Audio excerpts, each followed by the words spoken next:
Saudi প্রবাসীদের আকামার উপর নতুন আইন। কিছুটা হলেও বিপাকে পড়তে যাচ্ছে সৌদি প্রবাসীরা। চলুন বিস্তারিত জেনে নিই ফ্রিকি নিউজে।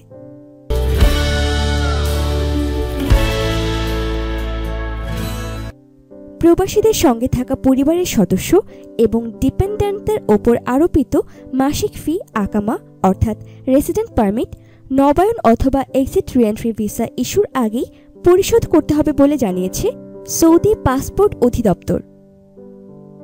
স্বরাষ্ট্র মন্ত্রণালয় জানিয়েছে, সরকারের সংশ্লিষ্ট সংস্থা এবং ব্যাংকগুলো এই ফি গ্রহণের জন্য ইতোমধ্যে তাদের সফটওয়্যার তৈরি করেছে। পরিবারের সঙ্গে থাকা সদস্য এবং ডিপেন্ডেন্টদের ওপর অর্পিত ফি অগ্রিম পরিশোধ করতে হবে। যাদের উপর এই ফি কার্যকর হবে তারা হলেন স্ত্রী, ছেলে মেয়ে, বাবা মা, শ্বশুর শাশুড়ি, গৃহকর্মী, চালক এবং প্রবাসের আকামার ওপর নিবন্ধিতরা। 2017 সালের 1 জুলাই থেকে কার্যকর হওয়া জনপ্রতি মাসিক 100 রিয়াল অর্থাৎ $27, 2018 সালের জুলাই থেকে 200 রিয়াল, 2019 সালে 300 রিয়াল এবং 2020 সালে মাসিক 400 রিয়ালে রূপান্তরিত হবে।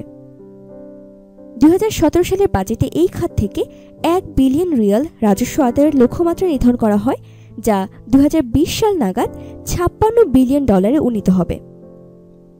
কিন্তু সৌদি নাগরিকদের নিয়োগকৃত গৃহকর্মীরা এই ফির আওতা মুক্ত থাকবে বলেও বাজেট ঘোষণায় জানানো হয়। আর ভিডিওটি ভালো লাগলে লাইক করতে এবং কমেন্ট করে আপনাদের মতামত আমাদের সাথে শেয়ার করতে ভুলবেন না কিন্তু।